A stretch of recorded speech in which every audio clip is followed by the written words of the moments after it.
드디어 운명의 시간이 되었습니다. 더 미룰 수도 없고 피해갈 수도 없는 이제 마주해야만 하는 그런 상황입니다. 오늘 처음 오신 분이 계셔서 어떤 상황인지 간단하게 설명을 드릴게요. 쌍둥이 형제가 있었어요. 형의 이름은 에서, 동생의 이름은 야곱.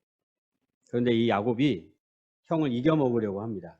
어떻게 해서든지 형을 이겨먹으려고 해서 형이 장자인데 장자의 명분도 자기가 차지하려고 하고 또 장자에게 주는 아버지의 축복이 있는데 그것도 가로채려고 하고 그래서 진짜로 장자의 명분도 자기께 되고 아버지를 속여서 아버지가 장자에게 주는 축복도 동생이 차지합니다. 그러니까 형이 가만히 있지 않겠죠. 동생을 죽이려고 합니다. 형을 피해 동생은 도망을 갑니다. 집을 떠나서 멀리 도망을 가요. 그리고 시간이 한 20여 년이 지난 거예요. 그리고 고향으로 동생이 돌아오는 상황. 이제 식구들이 많이 생겼습니다. 결혼도 여러 번 해가지고 아내도 많고 자식도 많고 또 재산도 많이 불어났습니다. 그 재산을 다 이끌고 고향으로 지금 돌아오는 상황. 그런데 형을 피해 도망갔었는데 그 오랜 시간이 지난 뒤에 형을 만나려고 다시 고향을 돌아가는, 형을 만나기 위해서 돌아가는 건 아니죠. 고향으로 돌아가는데 어쩔 수 없이 형을 만나고 있는 상황이죠. 준비도 많이 했다고 그랬습니다. 하나님께 당연히 기도했고요. 또 형을 위한 예물을 미리 보냈습니다. 어떻게 했든지 형의 마음을 좀 누그러뜨릴 수 있을까 해서 예물도 미리 보냈습니다. 그리고 하나님과 싸움까지 했다고 그랬어요. 하나님과의 싸움. 너무나도 낯선 상황인데 그 싸움은 믿음의 싸움이라고 했습니다. 믿음의 싸움.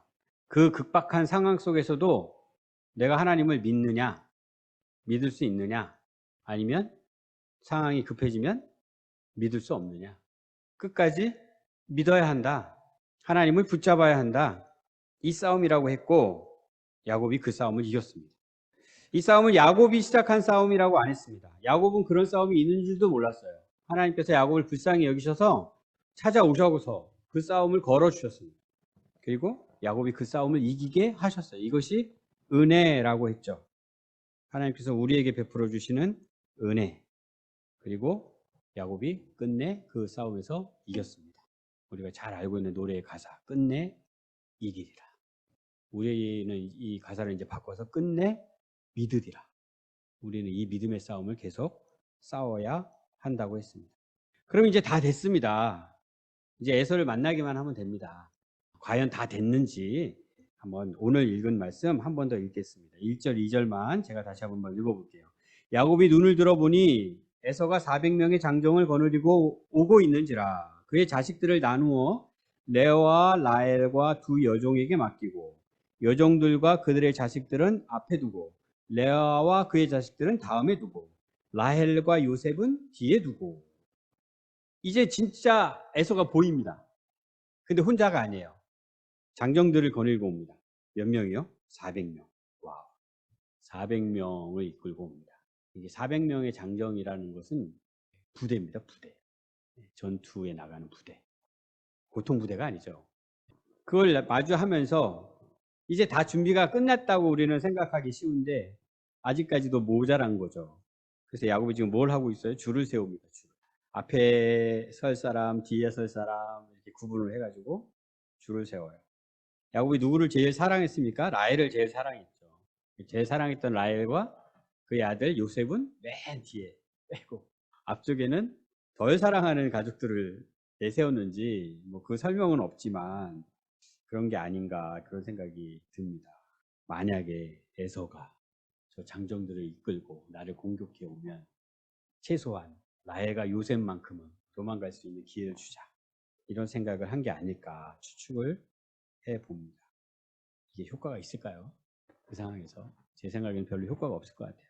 별 차이 없을 것 같은데 최대한 신경을 쓰고 있는 야곱을 확인할 수 있습니다. 좋게 생각하면 주도 면밀하다고 할 수 있겠죠.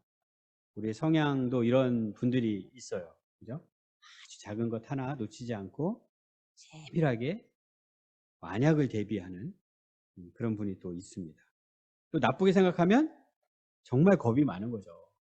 기도도 했고 예물도 미리 보냈고 정말 우리가 상상할 수도 없는 하나님과의 싸움도 싸워서 이긴 야곱인데 이 마지막 순간조차 겁을 먹고 어떻게 쓰든지 대책을 마련하려고 하는 그런 상황이라고 할 수 있습니다.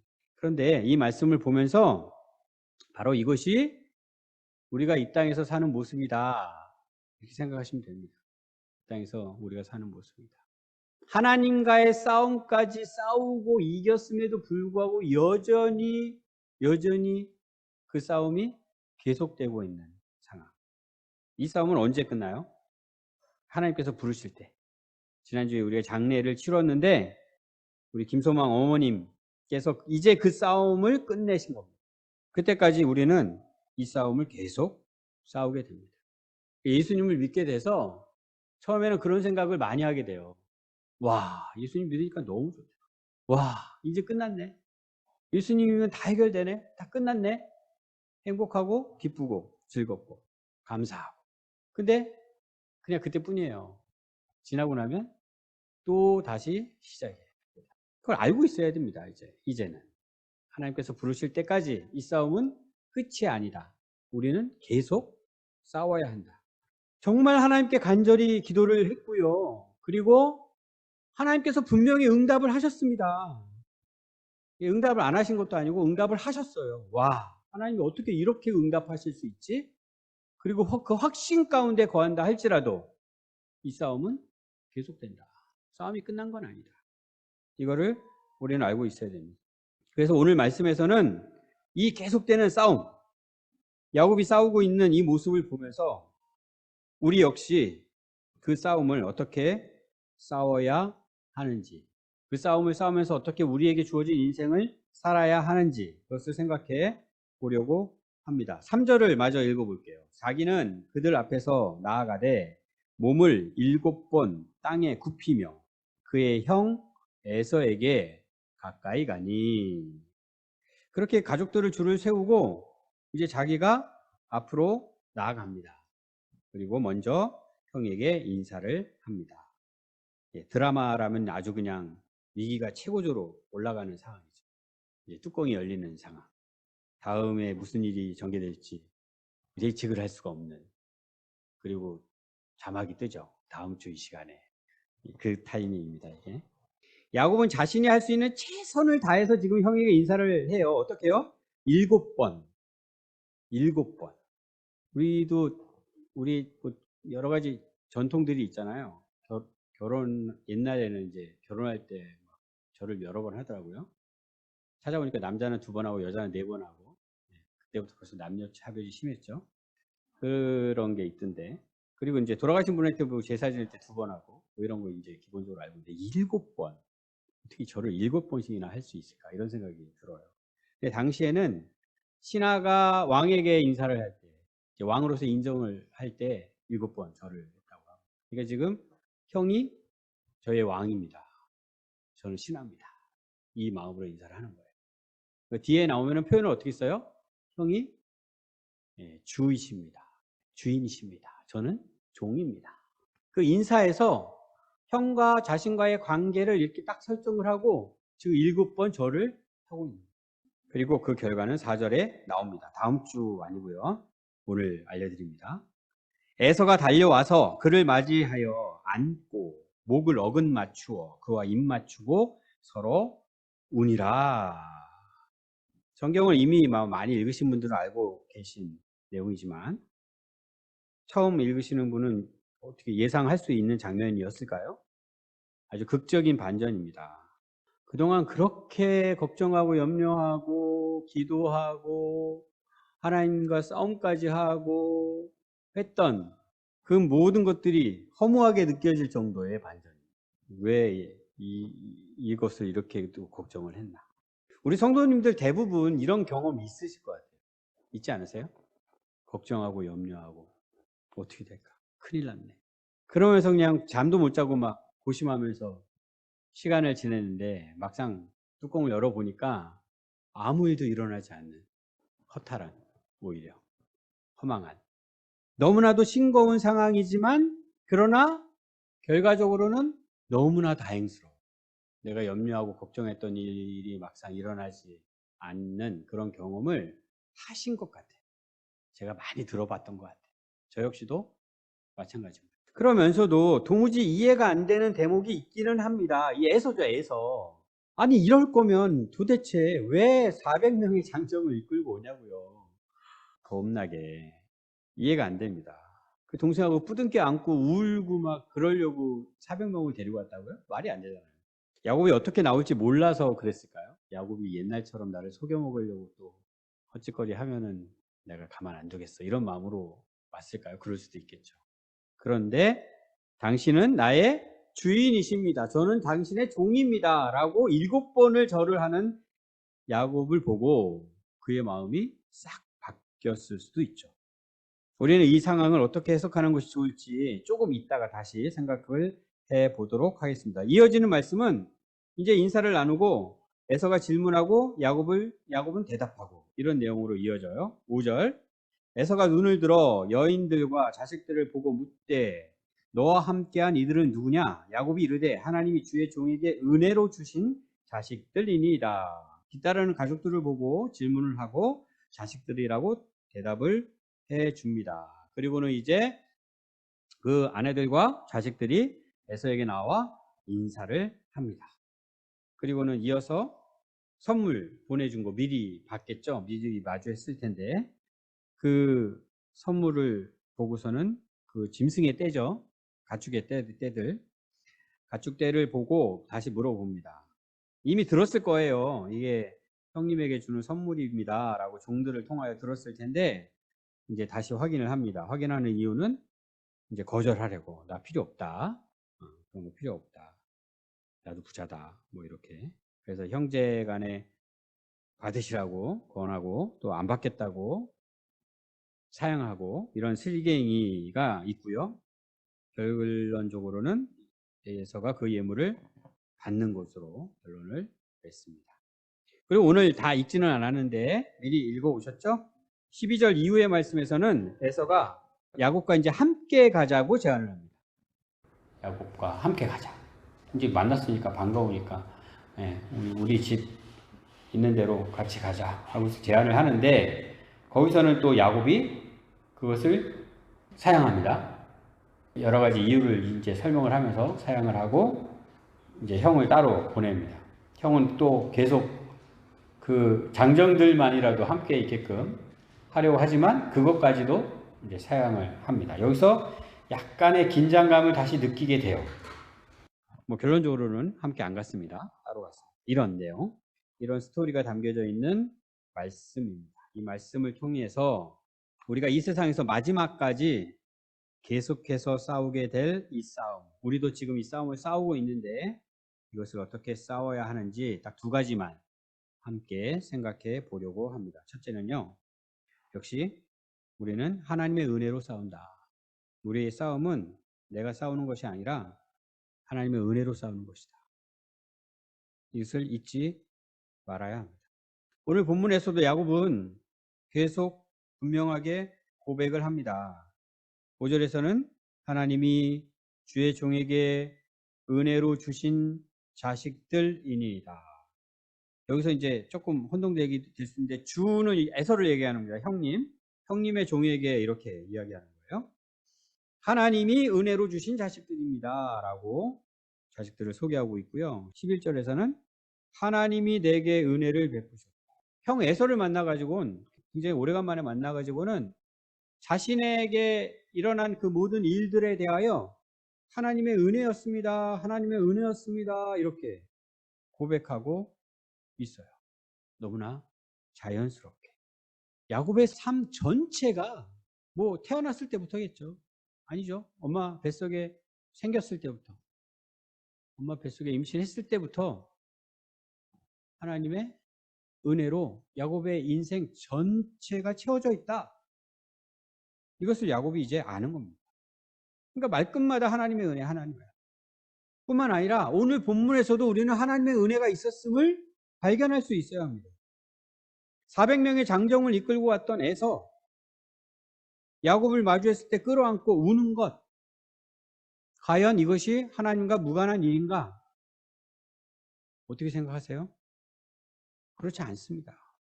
하나님께서 사람의 마음을 움직이시는데 사람을 로봇처럼 움직이지는 않으세요. 이것이 굉장히 신비로운 일인데 우리는 잘 이해할 수 없죠. 하나님의 사람의 마음을 움직입니다. 완악한 사람도 때로는 부드럽게 만들기도 하고요. 강팍한 사람을 더 강팍하게 만들기도 하고요. 아주 잔악한 자의 그 잔인함을 누그러뜨리기도 하시고요. 그 모든 것을 다 하나님이 하고 계십니다. 악한 인생들이 득실거리는 이 세상, 우리가 흔히 정글 같다라고 표현을 하죠. 우리나라 같은 경우도 정글을 지금 만들고 있죠, 계속해서. 그런데 하나님께서 이것을 그냥 내버려 두셨으면 세상은 그냥 벌써 이미 끝났어요. 진작에. 아작이 나고 진작에 세상은 종말을 마주하게 되었을 것입니다. 인간들은 그렇게 약하니까요. 그러나 그럼에도 불구하고 이렇게 버티고 있는 것은 하나님이 하시는 일이다. 하나님의 은혜다. 이것을 우리는 분명히 알고 있어야 돼요. 더군다나 하나님의 자녀들이다. 하나님의 백성들이다. 하나님은 각별히 그들을 위하여 일하십니다. 지금 야곱을 위해 일하시는 것처럼.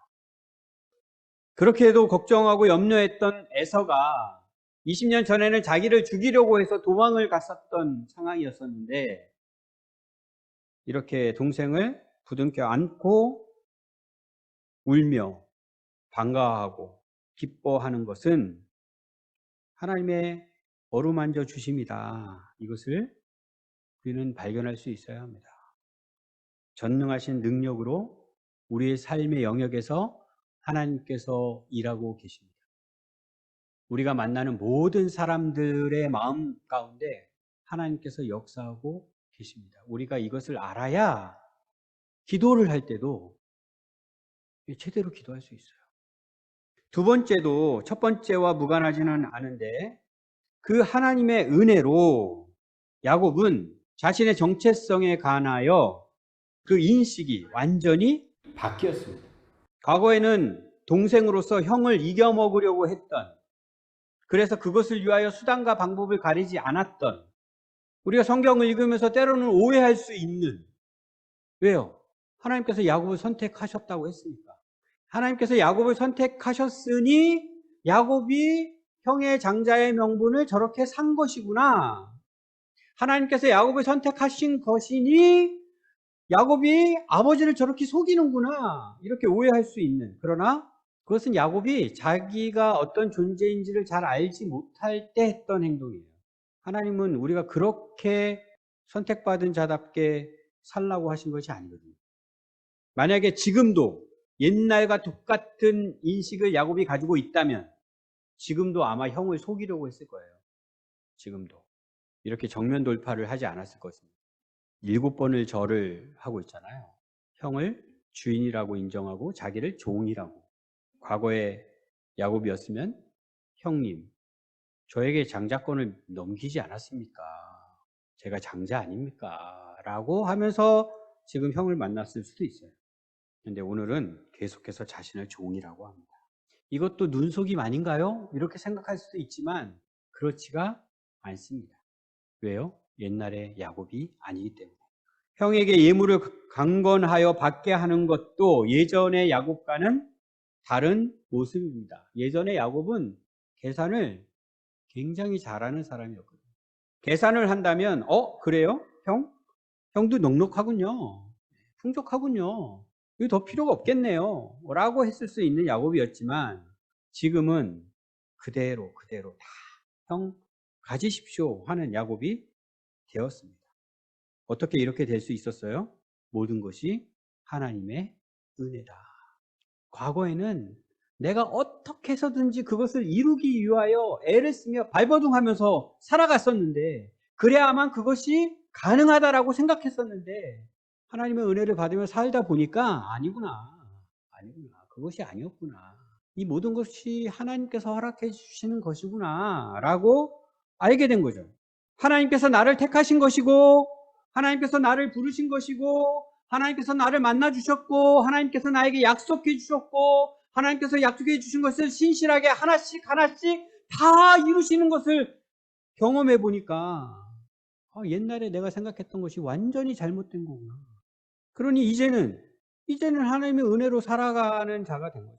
이제 장자권을 내가 샀으니 이제는 내가 장자야 하면서 자기의 권리를 주장하는 사람이 아니라 기꺼이 얼마든지 저는 형님의 종입니다 할 수 있는 그런 야곱이 된 것입니다.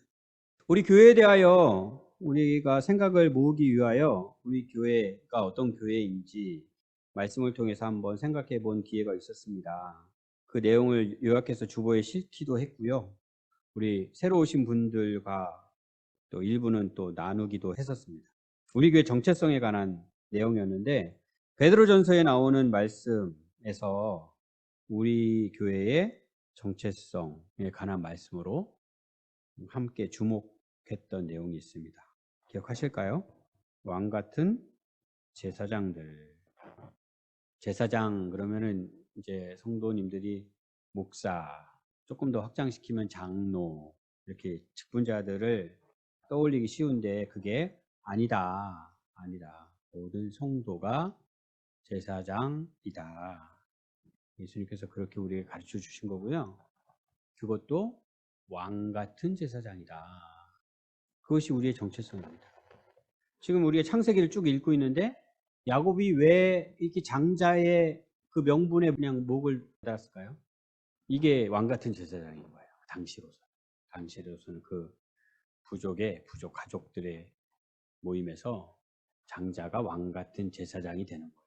그러니까 야곱도 왕 같은 제사장이 되기 위하여 애를 쓰면서 사는 거죠. 인생을. 수단과 방법을 가리지 않고. 그런데 이제는 알게 된 거죠. 내가 그렇게 애써서 그것을 이룰 수 있는 것이 아니구나. 이것이 하나님의 은혜로 허락되어지는 거구나. 이것을 지금 알았어요. 우리도 역시 그렇게 하나님의 은혜로 왕 같은 제사장이 된 자들입니다. 아직도 자신의 정체성을 이렇게 생각하지 못하시는 분들이 계시면 빨리 뭐 깊은 내용을 모르셔도 상관없어요. 내가 왕 같은 제사장이구나. 하나님이 나를 그렇게 부르셨고 그렇게 세우셨구나. 그리고 그 존재가 어떤 존재인지를 알아가려고 하실 수 있어야 돼요. 그리고 또 그렇게 공부를 하다가 6번째 시간인 것 같습니다. 6번째 시간에 이런 내용을 공부를 했어요. 주보 요약에는 제목을 이렇게 달았습니다. 기꺼이 종이 되는 공동체. 보신 적 있으실 거예요. 기꺼이 종이 되는 공동체. 왕 같은 제사장의 정체성을 가진 자들인데 우리는 또 기꺼이 종이 되려고 합니다. 종이 될 수 있어요. 종으로 살려고 합니다. 그런 자들이에요. 내가 아둥바둥 왕 같은 제사장이 되는 것이 아니라 하나님께서 나를 왕 같은 제사장으로 만들어 주셨고 나는 그런 정체성을 가진 자고 이것을 분명히 아는 자들은 그 다음에는 기꺼이 종이 되려고 합니다. 종이 되는 것을 꺼려하지 않아요. 지금 야곱도 기꺼이 종이 되려고 하고 있어요. 이게 전혀 문제가 되지 않아요. 우리가 바로 그런 존재라는 거죠. 제 둘째 아들이 우리 상범이 친구인데요. 고등학교 교사를 하고 있습니다. 군대 마치고 작년에 이제 시작을 했는데 학폭 담당을 하게 됐대요. 이 교사들이 제일 꺼리는 업무라고 합니다. 처음 하는 교사에게 맡기지 않는 게 보통인데 뭐 상황이 뭐 그렇게 돼서 맡게 됐다고 해요. 그래서 제가 그래 그러면 네가 맡아라 그렇게 이야기를 했습니다. 근데 그 업무를 하려면 이제 매뉴얼이 있다고 해요. 매뉴얼이 있겠죠 당연히. 상황이 이렇게 되면 이렇게 해라 줄지가 딱 되어 있는데 지금 매뉴얼이 어떻게 되어 있냐면 어떤 문제가 생겨가지고 딱 오면은 무조건 공식적인 절차로 들어가게끔 돼 있다고. 이 교사가 판단해서 이거는 그렇게 해야 되겠다. 아니면 이렇게 얘기해가지고 잘 풀면 되겠다. 이렇게 판단하면 안 되고 무조건 얘기가 오면 무조건 공식적인 절차로. 그러니까 어떤 분들은 그렇게 매뉴얼대로 하고 어떤 분들은 나름 그렇게 문제를 크게 할 필요가 없다 하고서는 자기 선에서 아이들과 잘 조정을 해서 해결을 하려고 하는 선생님이 계시고, 예, 이런 것들을 옆에서 보는 거예요. 이제 초심자가 어떻게 하는 게 맞을까요? 어떻게 하는 게 맞습니까? 매뉴얼대로만 해야 된다라고 이야기하는 선생님은 그래야 교사가 책임질 일이 생기지 않는다, 이겁니다. 만약에 교사의 판단에 의하여 매뉴얼대로 안 하면 어떤 문제가 생겼을 때 그 책임은 교사에게 다 돌아가게 되어 있다. 그러니까 이제 그렇게 생각하시는 선생님은 세준이한테 절대로 딴 생각하지 말고 매뉴얼대로만 하라고 이제 지시를 하겠죠. 안 해도 걱정이 되니까, 뭐 경험이 많은 것도 아니고 뭣도 모르면서 함부로 까불지 말고 매뉴얼대로만 해라, 또 이렇게 얘기하게 되죠. 물론 어떻게 해야 되는지 이것을 답을 쉽게 낼 수 있는 그런 문제는 아닙니다. 굉장히 복잡한 상황 속에서 정말 세밀한 것까지 신경을 쓰면서 판단을 해야 되는 그런 문제들이 생기기 때문에 쉬운 것은 아니지만, 저는 이런 말씀을 드려보고 싶어요. 우리가 드라마나 영화를 만든다고 생각을 해보세요. 주인공이 있겠죠? 주인공이 매뉴얼대로만 합니다. 그런 주인공이 있습니까? 그런 드라마나 영화를 볼까요, 우리가? 그런 주인공은 있어요. 처음에는 매뉴얼대로만 하던 주인공, 이런 주인공은 있어요.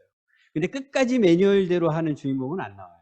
매뉴얼대로 안 합니다. 매뉴얼대로 하는 것보다는 매뉴얼을 지키지 않는 것이 그 아이들을 위하여 훨씬 좋다라는 판단이 들면 교사는 자기가 나중에 책임질 것을 뭐 염려할 수도 있겠죠. 그러나 그럼에도 불구하고 그 아이를 위하여 매뉴얼대로 안 하는 선택을 하는 주인공이 등장하게 됩니다. 그래서 위기도 생기죠. 위기도 생기죠. 그런 드라마를 보고 그런 영화를 보지, 누가 매뉴얼대로 해가지고 위기가 하나도 안 생기는 그런 드라마를 봅니까? 그 얘기는 드라마를 만드는 자나 드라마를 보는 자나 다 안다는 거죠. 뭐가 맞는지 다 알아요. 그 상황에서는 매뉴얼대로 하는 게 아니라 그 아이들을 위해서라면 다른 판단을 할 수 있어야 돼. 다 알아요. 그런데 이 사회가 그것을 안 하는 사회가 돼버린 거예요. 그것을 안 하는 사회가. 왜요? 책임질 일이 싫으니까. 드라마 주인공은 얼마든지 그렇게 해. 그리고 드라마니까 그것은 해피엔드로 끝나지. 현실 속에서는 해피엔드로 끝나는 일이 잘 안 생겨. 더군다나 그 책임을 내가 져야 된다고? 절대로 안 되지. 다른 사람이라면 몰라도. 그 책임을 우리 아들이 져야 한다고? 그건 절대로 안 되지. 너만은 제발 그러지 마. 이게 우리들의 마음이라는 거죠. 제가 이 자리에서 성도님들은 절대로 매뉴얼대로만 하는 사람이 되지 마십시오, 이렇게 이야기는 하지 않을 거예요. 왜냐하면 우리가 각자 또 수준이 있기 때문에. 우리가 아직까지 야곱처럼 뭔가를 이루기 위하여 하나님의 은혜는 모르고 발버둥 치면서 살고 있는 상황일 수도 있거든요. 그런 분에게 어떻게 그런 얘기를 하겠어요? 그런데 빨리 아셔야 된다는 거죠. 우리가 어떤 자들인지, 하나님께서 우리를 부르셨을 때 우리를 어떤 자로 부르셨는지. 왕 같은 제사장이라고요. 왕 같은 제사장의 의미를 잘 모르시는 분들은 너무나 존귀한 자로 우리를 부르셨다, 이런 말들을 또 잘 못 믿어요. 왜요? 이 세상에는 계급이 너무나도 많아가지고 저 높은 계급에 있는 사람들은 자기가 존귀한 자라는 것을 쉽게 받아줘요. 근데 저 낮은 계급에 있는 사람들은 내가 뭐가 존귀해 이렇게 생각하거든요. 이게 세상 기준이에요. 세상 기준하고 똑같이 생각하면 안 됩니다. 하나님 나라에서는 그런 게 아니에요. 하나님 나라는 달라요. 세상 나라하고 완전히 달라요. 여기 계신 한 분 한 분 그 누구도 하나님 앞에서는 존귀한 자로 부르십니다. 이걸 모르시는 분은 빨리 아셔야 돼요. 그 표현을 왕 같은 제사장이다라고 지금 알려주고 있는. 나는 정말 하나님 앞에서 존귀한 자다. 이 정체성을 분명히 알고 그것을 알 때에 우리가 어떤 삶을 사느냐, 그 다음 이야기가 기꺼이 종으로 산다. 이걸 잘 모르면 이게 어렵죠. 왜요? 기꺼이 내가 종이 되면 세상이 나를 진짜 종 취급하거든요. 그죠? 내가 형님이 주인이십니다. 저는 종입니다. 그래. 아이고, 이제 제대로 알았구나. 종아, 이리 와봐. 막 이러면서 이제 종을 부리려고 하는 게 세상이니까. 오히려 내가 낮추면 낮출수록 세상은 나를 더 무시하죠. 그죠?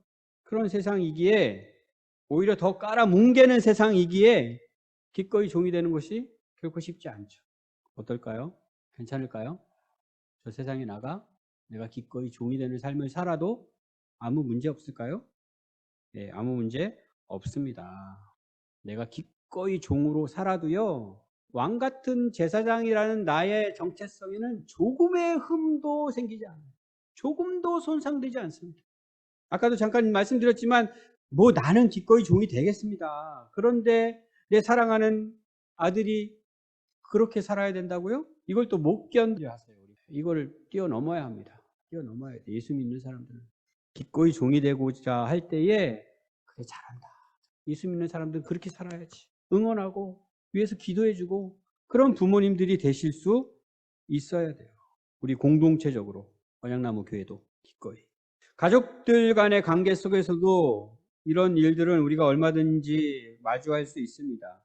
다시 생각을 한번 해보십시오. 우리 가정 가운데 내가 왕 같은 제사장이 이 정체성을 분명히 하고 있는가? 그 정체성을 가진 자로서 기꺼이 내가 지금 종이 되고 있는가?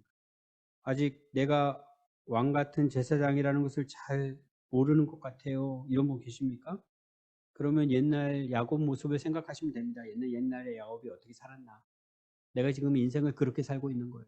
내가 이루고자 하는 목표를 설정하고 그것을 이루기 위하여 수단과 방법을 가리지 않고 아둥바둥 하면서 살아가는 인생. 그 정체성을 잘 알지 못하는 분들은 그렇게 살고 계실 거예요. 그 다음에 야곱의 일대기를 한번 생각해 보십시오. 이제까지 야곱에 관한 이야기로 들은 말씀들을 생각해 보십시오. 야곱이 어떤 인생을 살았는지, 하나님과 어떠한 관계를 맺고 살아왔는지, 그리고 지금 그가 어떻게 인생을 살아야 하는 사람이 되어 있는지. 하나님은 살아계십니다. 우리의 이름을 부르고 기다리고 계십니다. 왕 같은 제사장으로 우리를 세우시기 위하여 그 계획을 세우셨고요. 그 계획대로 하나씩 하나씩 이루어가고 계십니다. 그걸 빨리 알면 알수록 야곱과 같은 시행착오는 안 할 수 있어요. 그 다음에 우리는 이제 왕 같은 제사장의 정체성을 가지게 됐습니다. 이제 알았어요. 내가 얼마나 존귀한 자인지를 알았어요. 그 다음에 어떻게 살아야 된다고요? 기꺼이 종으로. 이것이 또 쉽지가 않죠. 왕 같은 제사장인데 내가 이래봬도 그럼 어떻게 해야 돼요? 인정을 받아야죠. 다른 사람에게 인정을 받아야죠.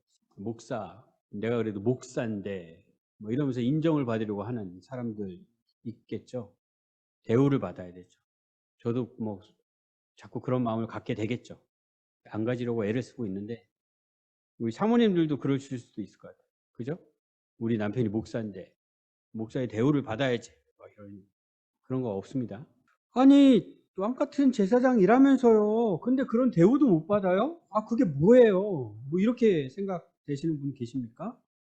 아주 예수님을 모르시는 분인 거죠. 예수님이 누구신지 모르시는 거죠. 예수님이 이 땅에 오셔서 어떻게 사셨는지를 모르시는 거죠. 만왕의 왕이신 예수님이 이 땅에 오셔서 종이 되신 겁니다. 십자가에 죽임 당하기까지 종으로 사셨어요. 세상에서 인정받으셨습니까? 무시받았죠. 멸시를 받았죠. 그것이 우리가 가야 할 길입니다. 이것을 비참하다고 느껴지십니까? 어떻게 그런 삶을 살라고 하십니까? 이런 질문이 생기십니까? 예수님을 보면요. 그것이 우리가 살아야 할 마땅한 삶입니다. 우리의 정체성은 왕 같은 제사장, 우리의 삶은 종으로서의 삶. 그래서 한번 시도를 해봅니다. 종으로 하면 내가 그래 종이 한번 돼보자. 한번 해보고 좀 됐어요. 또 두 번 해보고 몇 번 하다 보면은 이제 본전이 생각납니다. 아 이거 언제까지 해야 되지? 언제까지 해야 합니까? 네, 하나님께서 부르실 때까지 끝이 안 나는 그 싸움의 현장에서 우리는 이 삶을 계속해서 사는 자들인 거예요.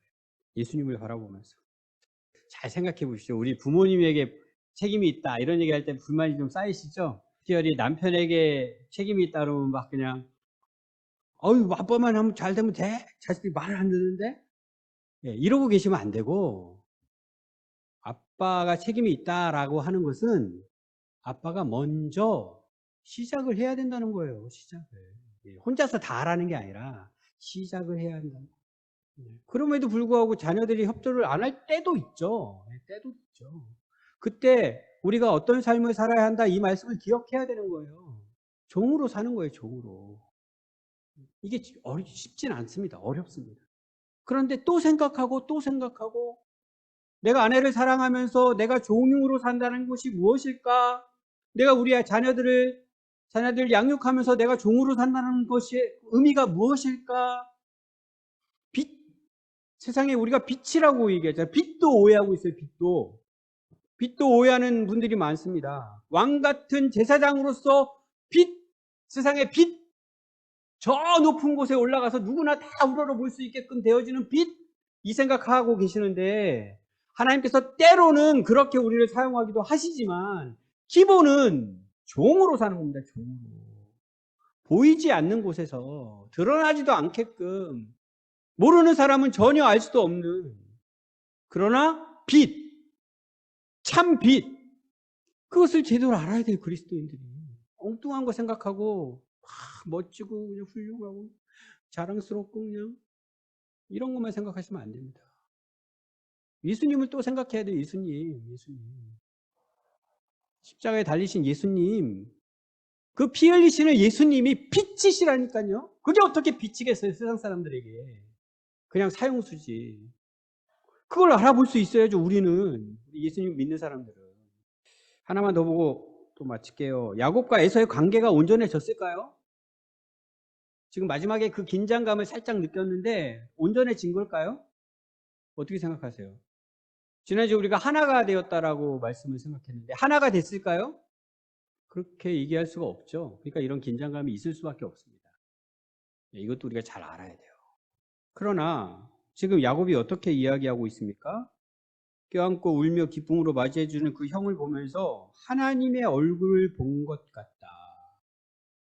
여기서도 하나님의 은혜를 야곱은 발견하고 있는 거예요. 그리고 하나님의 은혜로 형이 그렇게 반갑게 마주해주는 것을 정말 맘 놓고 기뻐하는 거예요. 여기서는 긴장이 없어요. 긴장이 있을 필요가 없어요.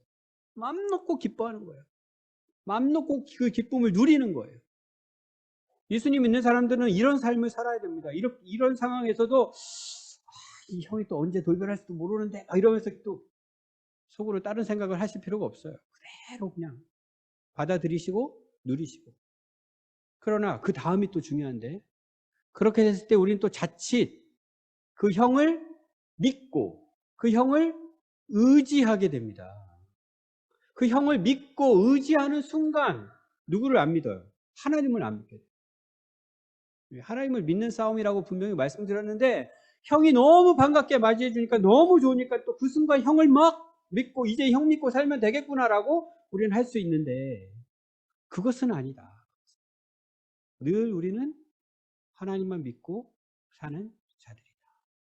종으로서 살고 형을 섬기고 형과 갖게 되는 그 기쁨 마음껏 누리고 얼마든지 그렇게 할 수 있지만 끝까지 우리는 하나님을 믿고 사는 자들이다. 이것을 이 대목에서 우리는 발견할 수 있어야 합니다.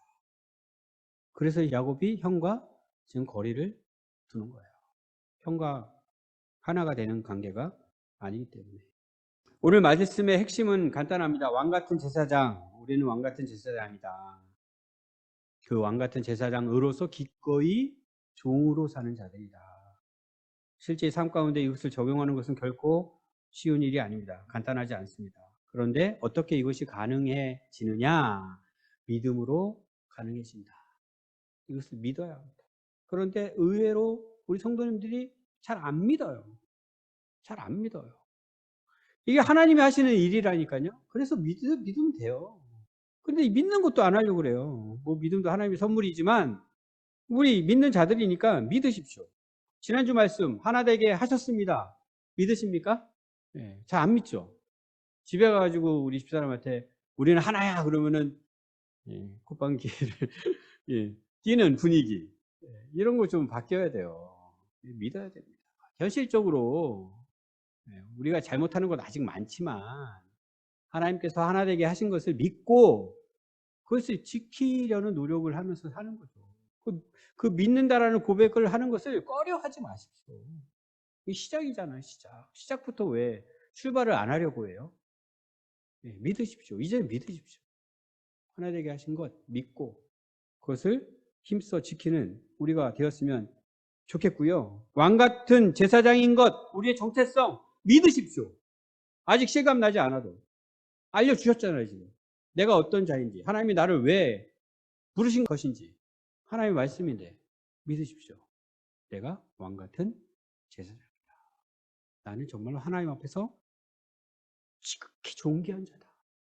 그리고 우리의 완벽한 모델, 완전하신 그 예수님처럼 이 땅에서 종의 삶을 사는 자가 되어야겠다. 기꺼이 종이 되자. 여러 가지 그 종이 되려는 생각을 방해하는 거리들이 있어요. 거리들이. 그것이 나타날 때마다 다시 한번 하나님 의지하고 기도하고 그것도 치울 수 있어야 돼요. 하나씩 제거할 수 있어야 돼요. 그런 삶을 살아도 우리의 정체성에는 전혀 손상이 되지 않는다. 아무 흠도 되지 않는다. 이것을 꼭 기억했으면 좋겠습니다. 우리의 정체성을 바로 알고 기꺼이 종이 되는 삶을 살려고 하는 우리 모두가 되기를 주님의 이름으로 축복합니다.